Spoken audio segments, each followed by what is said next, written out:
Welcome to the Korea Pro podcast. I'm your host, Jeongmin Kim, the editorial director of Korea Pro. And I'm John Lee, the editor of Korea Pro. Join us for a weekly 15-minute conversation as we dive into the most pressing stories shaping South Korea and dissect the most complicated ones for you. From politics to culture, technology to society, we've got you covered. So stay ahead of the curve and never be sidelined again. So get ready for a fresh perspective on South Korea's news. This is the Korea Pro podcast. Good evening, everybody. I hope you're liking the food. Good. Thanks for coming to our April Seoul circuit, left, right, and everything in between, decoding South Korea's political culture. My name is Jeongmin Kim. I'm executive director of Korea Risk Group. And next week, I just wanted to mention, is Korea Pro's third birthday. Thank you very much. I just wanted to take this opportunity to say just a massive thank you to many of the subscribers here tonight, because you guys are the people that made this model actually possible, make sure that you're paid, and also to keep this event series going. I also want to thank you all for your feedback so far and sharing what we do to many of your colleagues as well. Thank you very much. And also, I just wanted to thank my team as well that are here tonight. Korea Pro team, can you show us where you are? Right. These are the team members. Here, John, who's holding the, that's John, our editor. Yeah. That's John, our editor, who handles executive briefings and all sorts of analyses, including econ and trade for Korea Pro. Junha, taking video of me talking about him, is our correspondent who handles a lot of domestic politics and defense and security. Lena, she's back to Korea Pro. She used to cover society and culture, and now she is also handling events and communications as a manager. So thank you very much. We also have Youngju tonight. She is the operations and office manager at Korea Risk Group. So thank you all for coming tonight. Today, we are very, very excited to have Colin Marshall as our esteemed speaker for the night. Colin is a Seoul-based essayist, broadcaster, and public speaker. And he lived in Korea for over 10 years. It's about 10 years. About 10 years. And he is the author of No Summarizing Korea. I saw a couple of people here who brought their books tonight. This is it. 한국 교육 금지. 한국 교육 금지, which is very much in line with the topic today. And his work on Korean society and culture has appeared in various publications. So if you covered South Korea for a while, you probably saw his work somewhere or another. And before we start, housekeeping notes. Before we begin, the first part of our program, it's a moderated discussion, no keynote per usual.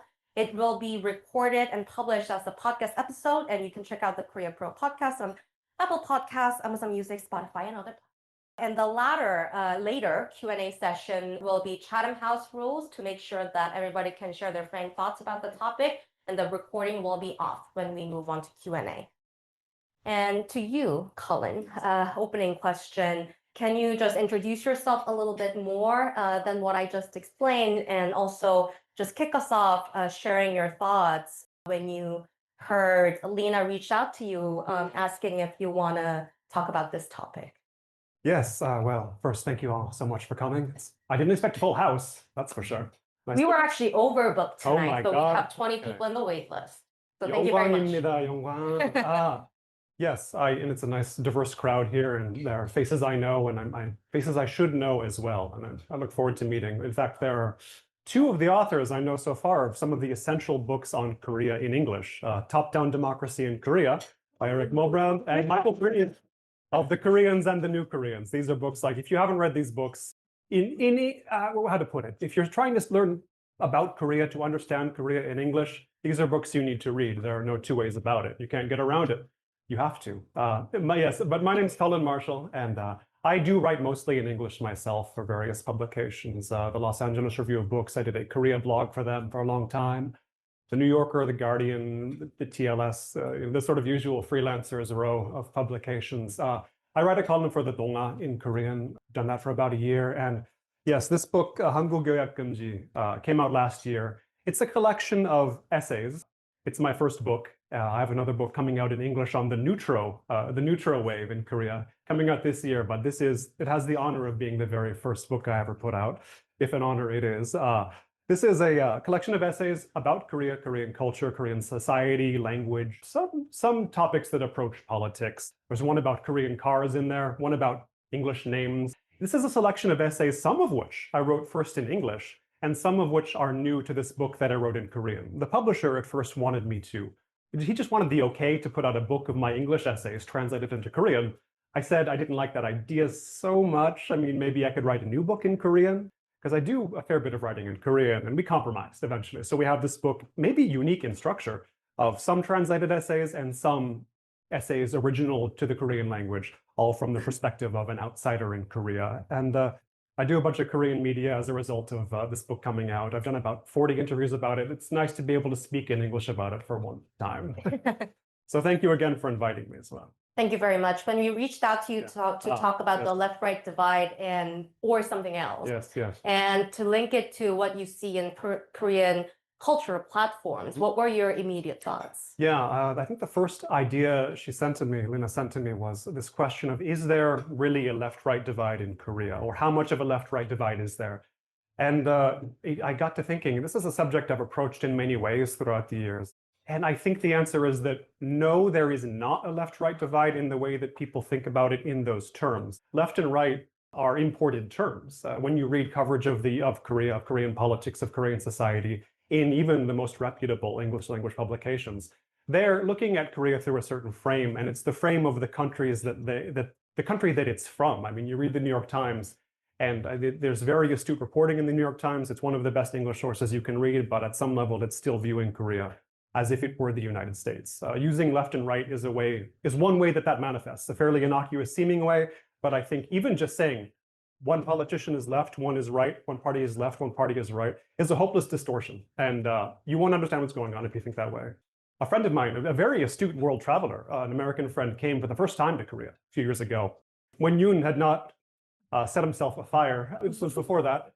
And he said, oh, this president you've got, Yoon Suk-yeol, this new president, he's just an ultra right-winger, right? And I was thinking, I see where you might have got that, but then I was really trying to break down, how is he a right, like, what makes him a right-winger? Because I had the impression myself in some ways when I talked about it, but I couldn't really pin down specific things that in an American point of view and in the American framework would put him far to the right of Barack Obama, for example. I mean, another friend, a philosophy professor at the University of Chicago, she came recently, and she too had this impression like, oh, Yoon, big right-winger, no one likes him. And she was having a colloquium with some philosophy students at, was it Seoul? Maybe Bode? But anyway, she had very smart students, very politically aware students, and she was asking, she's operating from a naive perspective, shall we say, in that she's not a Korea specialist, had no knowledge of Korea. She was saying, okay, what makes President Yoon right-wing? What makes him so conservative? And the students like, how can you not know? Oh God, he's so terrible. Oh, he's such, they couldn't even, they're just getting apoplectic at the question. We've all had these experiences. And she's like, okay, I accept that. What are his policies that are right-wing? And they're just, there's so many, you wouldn't believe it. Oh, he wants to abolish the Ministry of, what is it in English? Gender Ministry. Gender and Families? Gender and Family. Yeah. And she's like, oh, why is that? And he's like, oh, because he's a terrible right-winger. It was circular. And so they talked about it. She said, okay, that's fine. He wants to abolish that. Maybe it's doing its job. Maybe it's not. I don't know what the issue is. She's thinking, I'm not versed in Korean politics. So she asked, okay, then, well, what else is it? Is there another reason why he's such a right-winger, or that you hate him so much? And, the students keep hemming and hawing. And eventually, after like half an hour, they get down to, he has voiced, or his people have voiced, the idea that more women should be in the military. That was it. I mean, that's what they came down to. These are students who are vehemently anti-Yoon, and they had very little to produce because I think the scheme was wrong. Saying, left and right, especially from a US framework, it's just not very descriptive. And I know it's ironic to say at an event like this, I don't think English is the best language, isn't it? The most suitable language to discuss Korea in. There's just too many unsuitable metaphors you fall into, politically and otherwise. You mentioned an important keyword, policy. Do South Korean citizens actually see politicians and politics from the perspective of which policy is left or right, or somewhere in between? What are the other factors that might sort of go into describing someone else as left or right of an identity? As in when you're sort of covering Korea in English, or no, when you're just saying like Chwapa Upa? Right, from South Koreans' perspective, let's say, Right. for like if you look at them, what are some of the other factors and policies? When I think of the factors people consider, whether they're politicians or otherwise here, I always go back to this famous line by the German political theorist Carl Schmitt, who said that the political distinction is between friend and enemy. And so I think in a lot of ways, left, right, in whatever language you want to translate it, is pretty much chaff around this issue of one is a friend, one is an enemy. And that can change who you perceive politically as friend or enemy. And it shifts a lot. I mean, there's a lot of such change here in Korea. You know, your friends don't stay friends and your enemies don't necessarily stay enemies. But observers point to regionalism. That is one factor. But what I think gets in the way for a lot of foreign observers in Korea is this sense of, how to put it, ideological consistency, in that one individual, one citizen has a consistent or semi-consistent, how to put it, ideological perspective, and the politicians do too. That doesn't really apply here. Who's in power changes the framework of who's considered left and right in a way. Like, it's, to coin a phrase, it's all relative, but I think you're never on stable ground in the way you are in some other countries, just trying to pin down who's left, who's right, and why it's important. It's not the most important factor you can look at. Right, and there are multiple standards of spectrum you sort of see when you are trying to figure out who's left or right? Like when I talk to, for instance, German colleagues who are managing South Korea portfolio, when I ask, oh, like when your, a delegations come in, who would you link to when you want them to meet the National Assembly people? And then a lot of European colleagues who visit South Korea would be like, but you guys don't really have a actual left-wing party. Yeah, but Europeans always say that. They do, but it is confusing, to be fair, because in South Korea, there is this historical sort of ideological spectrum linked to North Korean security issues, where you're like pro-engagement, you're considered left. If you're not pro-engagement and like pro-sanctions, you're right. But then usually globally, it used to be more about, maybe partially about, economic redistributive justice is sometimes considered, left or right, like Bernie Sanders or not. I'll address your question more directly. So how many real issues are there that divide parties in Korea?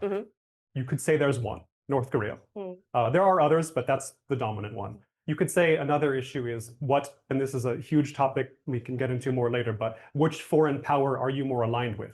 Are you closer to the US? Are you closer to China? But I mean, you say this to some Koreans, they won't agree, but compared to the US, there is a broad agreement about the function of government here, or how government money should be spent. Differs in the details, but it's not a basic difference. It's not a philosophical difference. And so the wedge issues are very few here, as I think you'll probably agree. If you don't, let me know, then we can debate it. Well, I mean, if we look at the former president's policies when it comes to, finances and, fiscal health of the country, he kept talking about, for instance, belt tightening, right? Small government. But then in reality, he did not really follow through on that. It actually did look like a lot of redistributive sort of reform and everything. So it could be very confusing for people, let's say, from America looking at this with their own lenses, like you mentioned. Although in the US, you get a lot of promises, we're going to reduce government. Somehow it never really happens. I mean, the equivalent on the left also happens. The political disappointment it knows no national boundary, that's a fact. Well, that is like a political framework that I wanted to start off with. And I wanted to go to generational aspects as well. I assume that you talk to different generations of South Koreans while you're being here. And how do you see the way that different generations express themselves politically or not? Like not expressed at all when it comes to politics. What are the differences between the generations these days, you think? Well, first of all, in South Korea, the older generations tend to be regarded as broadly more conservative. The older generations tend to be regarded as broadly more conservative. But if I think back to a recent example of sort of political expression, the protests against Yoon after the martial law declaration in front of the National Assembly, they were praised for the variety of ages there, like the variety of generations there. And in the sense that I think I'm correct in saying that there were more generations or a wider age range there than were at the protest against Park Geun-hye.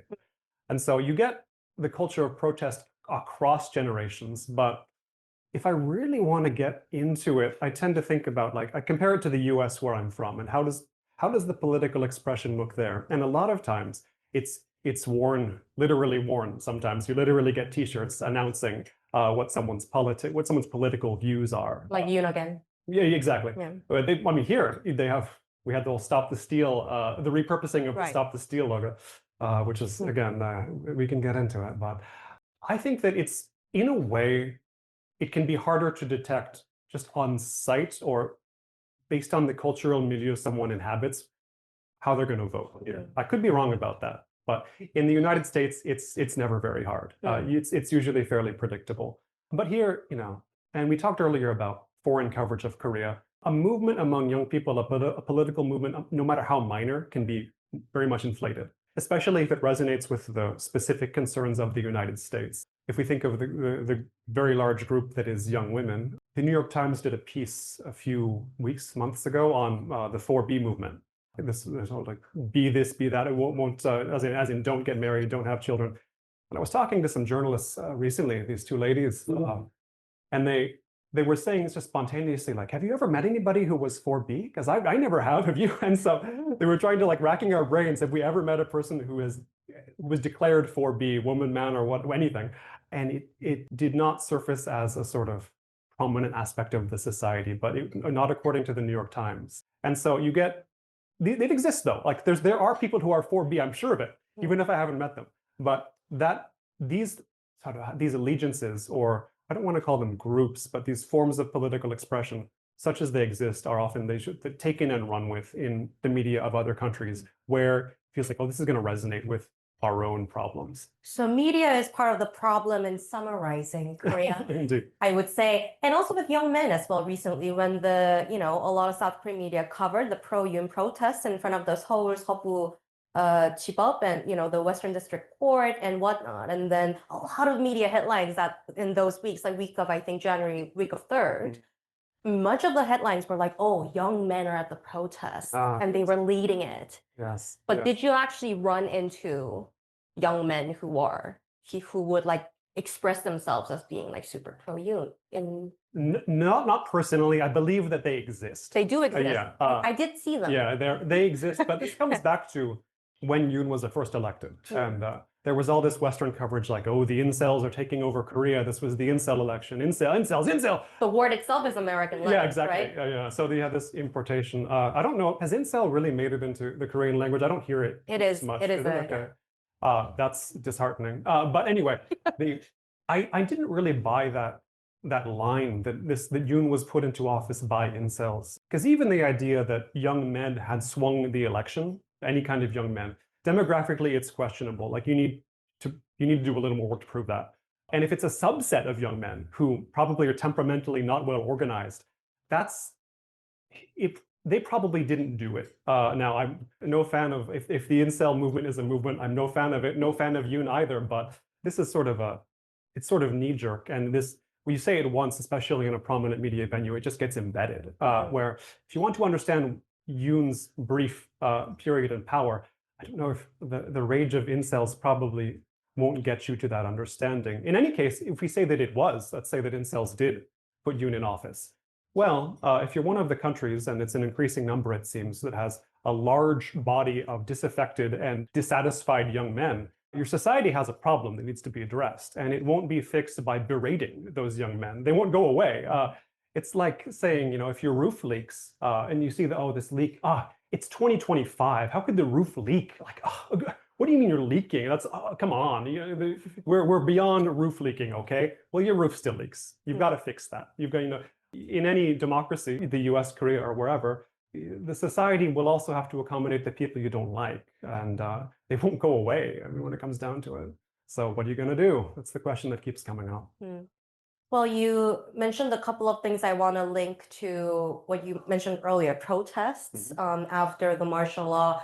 That was actually culturally very, very important moment, I think, for various generations, I think, because South Korean protests against, military dictatorships or political, authoritarian leaning leaders or whatnot, or sometimes even foreign policy issues. It used to have a certain level of generation range that would lead certain protests. Like, for instance, we still see in the textbook about, 1980s protests against military dictatorship. And what we saw in December and January was quite interesting. I just wanted to hear your take on that, because you mentioned what media calls incels as well.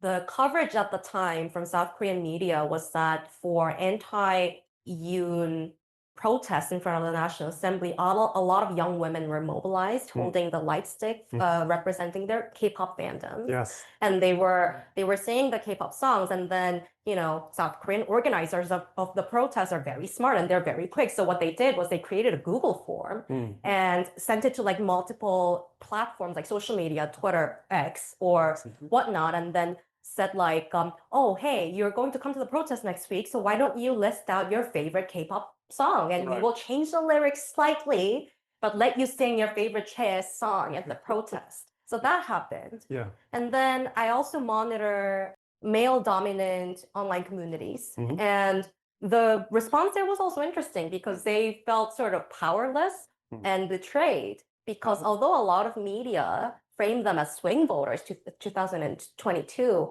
they felt like they did not actually get much reward policy-wise, and then now they don't see any young men in the protest, which will further lead to lack of reward for them in the future. They'll be further disaffected and further on the margins of society. Right. So let's start there. When you saw those new format of protest, what was your take? Well, the first thing that I think of, again, by comparison to the US, an American lady on Twitter/X, I still call it Twitter. I can't really bring myself. I'm gonna call it Twitter. I've been on there 20 years. I can't call it X. She was saying, she was having a whole meltdown about how like, I want to be active in left politics. I want to make a difference. I want to change things. But I hear about protests, and they always already happened. It's always like the protests that I hear about in the US. It's never like, it's never organizing to get me to join them. It's always like, oh, this happened, and here's photos of it. It's always in the past, even if it's the recent past. Whereas here, as you say, there is mobilization. People get out there. They know about the protests before they happen. Partially, it's just a more connected society technologically, and a more connected society non-technologically as well. I mean, word has always spread fast in Korea. Matt Van Valkenburg, who writes the blog Gusts of Popular Feeling on Korea, covers politics often. And that line, his title line, comes from Isabella Bird Bishop, an English traveler who came to Korea in the 1890s. And she said it then, the line was, gusts of popular feeling substitute for public opinion in a land where no such thing can be found. She was talking about the lack of newspapers, but you still feel these gusts today. And I mean, it was a gust of popular feeling that convinced the National Assembly that Park Geun-hye needed to be removed by whatever means they could find as well. So they knew. You were asking about the glow sticks. Am I right? Yeah. It's that the holding up the glow sticks also got foreign media attention. Yeah. So it's like, oh, K-pop, headline, multiple categories. If you're a lazy reporter on Korea, you love this because it's like, oh, these are the two things Korea is: K-pop and protest, and they're together. Like it's just like, yeah, I guess, but if you know two things about Korea and those two things intersect, you're going to have a field day with it. But it created an image, and protesters here, the culture of protest is so deep. It goes back much, much farther than most foreign observers realize, like much, much farther. The culture of student protest especially, they know how to be seen. And what was really notable on the protest against Yoon, there by the Gukwae-Sadang station, they were in the sort of median and had a big TV screen reflecting them back to themselves, which I thought was intriguing. Like, how do we look? It's like having the camera on the rear, the selka mode, like, we're seeing, oh, this is how we look. Okay, good. And if we aren't looking right, because this is going to get exported, like, we got to change something. So there is a real awareness of image, and image increasingly for foreign consumption. In the 80s, Korean protests were covered, of course. I think there's at least one journalist in this room who was covering them in the 80s. But this was a sort of blur to a lot of readers, these grainy photos of, like, I can't tell who's who, what's even going on. There's tear gas. Now it's so vivid. You can go and see. Whenever a protest happens in Korea, it's covered just to the max. You might as well physically be there. There's so much like media. And it's real time. Yeah. And what's interesting about recent protests, let's talk about these anti-Yoon protests first, and then let's move on to the pro-Yoon protests later. But what's interesting related to this topic is that in the past, protest used to be something that is very closely identified as something left-wing, something liberal to do. But this time around, something was different because, people holding multiple flags to show that they're not party affiliated and whatnot. Right. And also still there were people who were shy to actually join these protests because they were afraid that their peers and friends might look at them and say, oh, you're a communist. So it still existed. Yes. But something changed. Right. I mean, one thing to emphasize, and I'll repeat some of my recommendations from earlier, to get an understanding of the culture of protest in Korea, you have to sort of understand the nature of the disconnection between people and politics in Korea. And Eric's book, Top-Down Democracy in Korea, but also the much older book, Korea, the Politics of the Vortex by Gregory Henderson from 1968. That sounds too old, but many passages describe Korea essentially as it is today. Many things are unchanged here, though much is changed. The separation of the people and politicians is very much intentional. The idea in crafting the Korean political system, the South Korean political system as it is, was to keep voters and politicians apart, to not have them mingling as ostensibly a reason to prevent, a way to prevent corruption. But in fact, protest is one of the very few political actions that one can take in Korea. You can vote, but protest is in many ways more effective. You know, it wasn't possible to vote out Park Geun-hye, for example. And so you have the situation where there are no intermediary organizations of any power. You have the people there, you have the government here, and there's nothing you can really effectively join in between them unless you gun for political power yourself, which means you got to go to Seoul, you got to be in the national government. Like everybody knows what you have to do.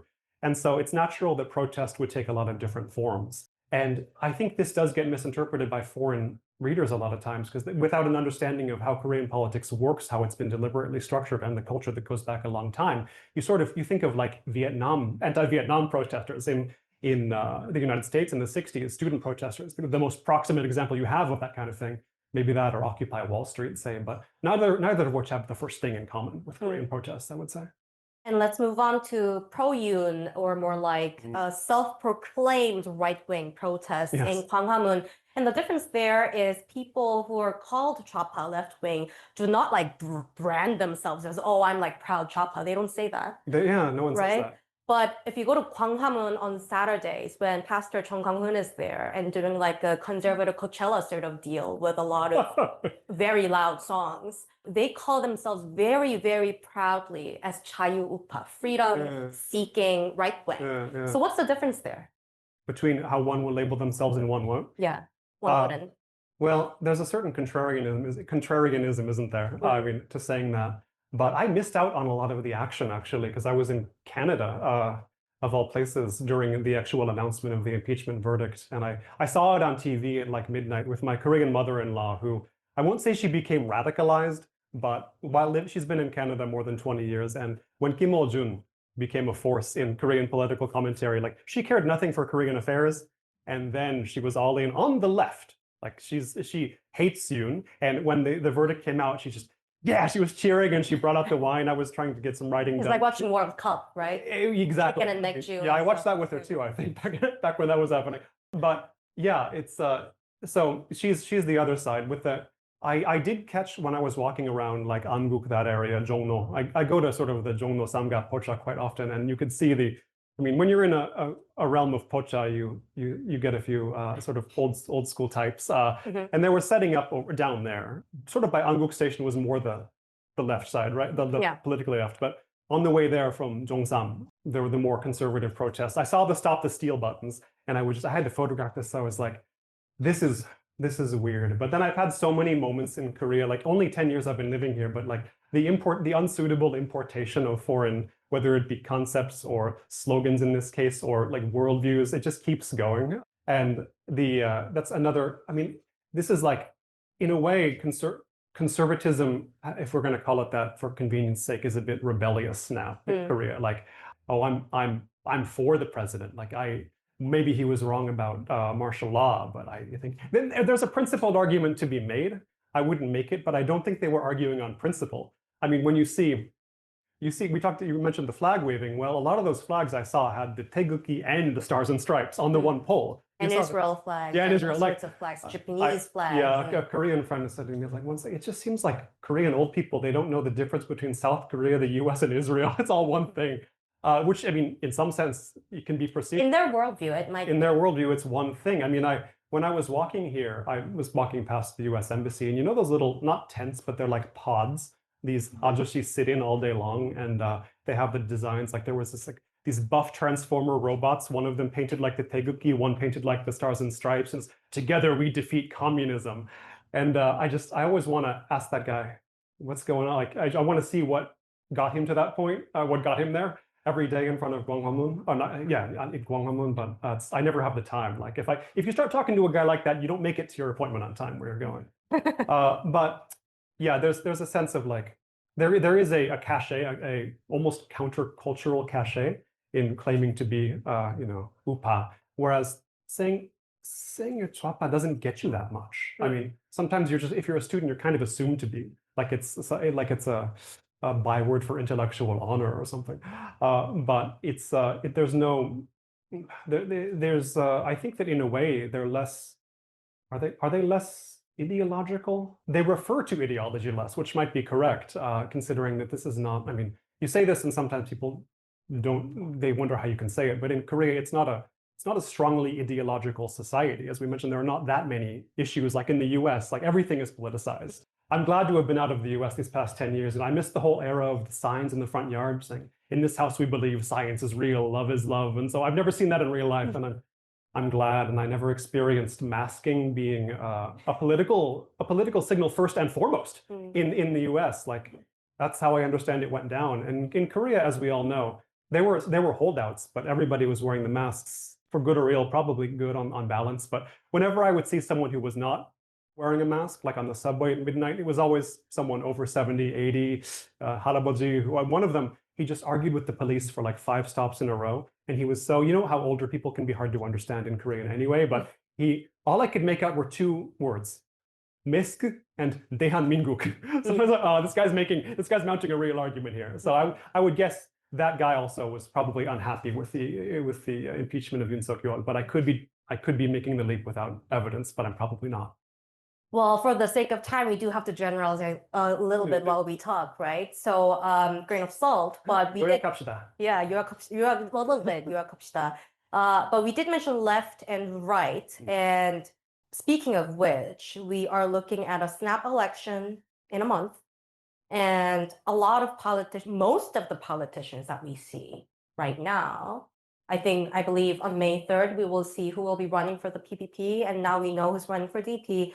A lot of these primary candidates are all referring to themselves as centrist, and even some of the traditionally progressive people are referring to themselves as centrist conservative. Right. What type of voters, like electorate, are they trying to speak to when they say that? Well, in the language of political science, they want the median voter. There's this theory, I think it is called the median voter theorem. Like you have to get as close to the median voter as possible. And by definition, the other party will be less close and thus not capture the plurality or majority that they need.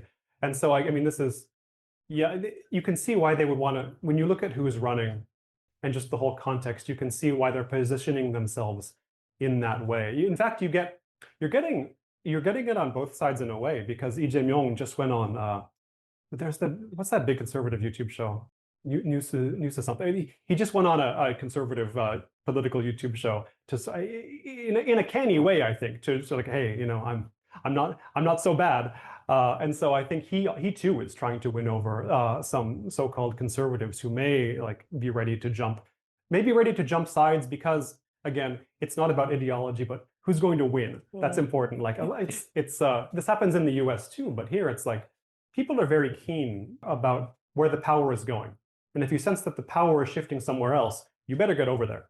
Like it's not so much about shoring up the side you used to be on as like, okay, well, where can I go to assure that I will have some status myself?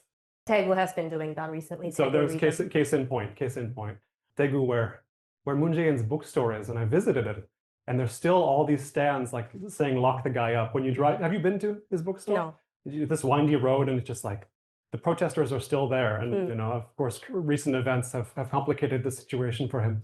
But yeah, you do see in this election a little bit more like not differentiation to the extremes, but toward the center. It's true. And I think probably Lee Jae-myung's election to lose. Not that I'm a fan of him either, but I think a lot of people, including my mother-in-law in Korea, who doesn't vote here, but she too said like she'd hold her nose and support him if it just meant, I mean, not even out of party loyalty, because the parties dissolve and arise. Like, no one in Korea says like, my daddy was Gugminehim, my daddy's daddy was Gugminehim, my daddy's daddy was Jeongmin. They would started in 2020. So I mean, you don't get that like you do with, say, the Republic. Or something else named, different Exactly. name, I mean, value something. Of course, the parties, some of them continue under different names, but they Right. cohere around individuals. Mm-hmm. They're, I believe, I think it was in Eric's book that parties are election management. They exist for election management. Was that your phrase? Is that right? Probably. That's their goal. The parties are not, they don't recruit. It's not about bringing the public into a political fold, but managing the election to ensure the victory of the individual around whom it cohered. Which again, it's not ideological. It's like, I mentioned the book, the slightly older book, Korea, the Politics of the Vortex by Gregory Henderson. And he mentions like, Korea is it is a mass society with very few wedges, but very few schisms between the people. You have people who are not in politics, not that different from each other, all pursuing the same goal for the same reasons. And I think Yoon Suk-yeol actually said something very telling, mentioned recently by Brian Myers in one of his videos. He said, Yoon said something to the effect of 5-year term, 3-year term, what's the difference? In that, like, yes, for him, there is no difference because he got to power, but it does show the lack of concern he and many Korean politicians have for the republic itself. I mean, for some of them, you get the sense like the republic could dry up and blow away. As long as they've had power, they're good. And politicians in every country are self-interested, of course, but they're unusually brazen about it at certain moments in Korea. And for that reason, it does seem like the DP frontrunner is trying to detach himself from not left or right, but just ideology itself. He keeps saying ideology is a trivial matter, archaic matter in the face of geopolitical battle of survival. Or That's like one that. way of putting it. I mean, many politicians are opportunists. If you're not an opportunist, it's hard to succeed in that game, especially here. And I think it is much in Lee Jae-myung's interest to make it so people don't think too hard about what, if anything, he stands for. And now that we have touched on these, electorate decisions and the ideological issues, I did want to touch on the tools and the platforms of political communication between voters these days. And I have to mention YouTube. It's something very big that has been one of the main changes in the past few years. When you first arrived in Korea and now, if you compare, how impactful has YouTube been when it comes to political communications? I would say vary based on who you hear people quoting every day in talks about politics. And often they're talking about the same subjects that just happen to be brought up by their favorite YouTuber. I mentioned my mother-in-law, even in Canada, was tuned into Korean politics too much because of Kim Il-jun. And my dad as well, but on the other side. He's also, okay, I see. Who is his YouTuber of choice, by the way? Okay. Talk about that later. But there is a galaxy of Korean political YouTubers. And this is something that actually you do miss out if you, this is a drum that I'm always banging and I get a lot of hostility for it, but so I'll keep it brief. But if you don't watch anything in Korean or read anything in Korean, you miss out on a whole lot. And just not being able to like watch a Korean YouTuber talk about a particular issue and understand what they're saying as they're saying it, you can't get a full grasp of what's going on in the moment. And it could be a YouTuber with whom you don't agree, but that might be even more important in a way to see how they articulate things, because you can sort of sense what the thought process is if you're actually listening to someone speak in a way that you don't if you're reading an article that's been reported and translated and filtered through the sensibility of some global media entity. And a lot of these political commentators on YouTube, their shows are like 3 hours long. Yeah, I mean, yeah. How do you have that energy? You have to have it always on. Like there are a lot of times older people, they just have a tablet or whatever, and it's always playing their YouTubers. And I mean, this isn't just Korean. I was recently, my mom came to visit and she had her tablet with Jon Stewart and whatever other boomer lib, was. So you can see that it's not only a Korean phenomenon, but like many also foreign phenomena, it's much more intense in Korea. So whenever something gets brought, like Confucianism, when Confucianism got brought in the Yi Dynasty, it's like, oh, China, they're posers. We're gonna just pedal to the metal. We're gonna be the most Confucian society you've ever seen, so Confucian that nothing even works, and we decline over centuries. That kind of thing. And so political YouTubing did not originate here, of course, although there was Africa TV. That is true. And there were other platforms. That was pre-YouTube, right? Yeah, there was Africa TV is the word, and then there was Twitch as well. There has been some video platforms Yeah. before, but not as explosive as YouTube. Not as explosive, yeah, but it's again, if you want to understand what's going on in the country, you need to approach it in its own language. And political YouTubers, for all their faults, they do give you a really direct line to what a lot of people are thinking or engaging with. It's true. And my final question to you before we open up to questions to the floor is, we did just discuss where many of the South Korean voters, citizens these days, get the information or biased information from, or takes, I would Yeah. say. But do they communicate it in daily lives? If so, how? If not, why? Because in certain countries, political discussion, communication, it's like a daily thing. Yeah. But in Korea, it's kind of different. Like you're not, let's say you're in a workplace, you're not Yeah. supposed to bring up, oh, I hate Jeongmin or I love Yeah, Jeongmin. yeah, You yeah. don't say that, right? Yeah, So they yeah. consume a lot of information, but they don't communicate or communicate in a certain way. When I have these conversations, they're always in private or quasi-private. I've never had a job in Korea or anywhere else exactly, but never an office job. So I've never had the sort of water cooler sense of what you can talk about in Korea and what you can, or even in the US. But when you're among family, people are pretty open about what their views are. And when you're among close friends, yes, but I'm not as involved in the sort of mid-level of the Korean social world where I'd like go out on a hueshik. I mean, you'll know more than I do. I mean, is there a lot of politics talk going on at the average hueshik? Not really. No, okay.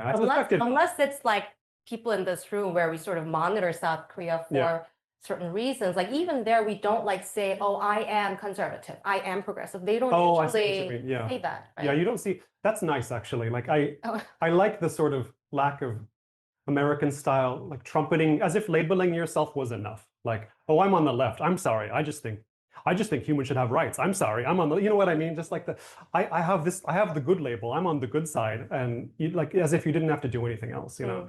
Whereas here, at least people don't. They trumpet other things about themselves, and often in a way that can be irritating, but not necessarily the political views. That's true. And there's an upside and downside to that, because if people don't communicate about politics and policies, that it actually leads to the lack of healthy political discourse, actually, only to the extremes.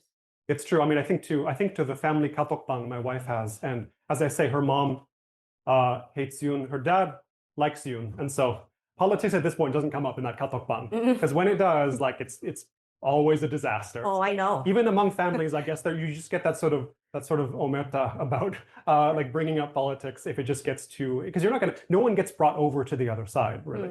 You get more and more entrenched, and I'd like to actually see research on like people changing their minds politically in Korea and what makes them do that. Because I think like in the US, the Trump era did bring a lot of non-Republicans over to voting Republican, not because, I mean, they weren't necessarily Democrats before, but they, for what variety of reasons, were buying what Trump was selling, and they stopped thinking about the party affiliation, which is in a way a more Korean type of thinking. And I've floated this idea of the Koreanization of American politics over the Trump era, and in some ways I think it's viable, in some ways it doesn't quite fit, but yeah, I try to avoid looking through the American lens 100% of the time anyway. And we have a lot of political scientists in the room, so just, if you're interested, please let Colin as well know. And thank you for your insights so far. And now we will open questions to the floor. And this portion is Chatham House rules, and it won't be recorded. So let's take the microphone off now. It's time for real talk. Yeah. And that's a wrap. Thanks for tuning in. If you want to know more, sign up for our daily executive briefings. We brief you on all you need to know from the past 24 hours and why they matter every morning in your inboxes.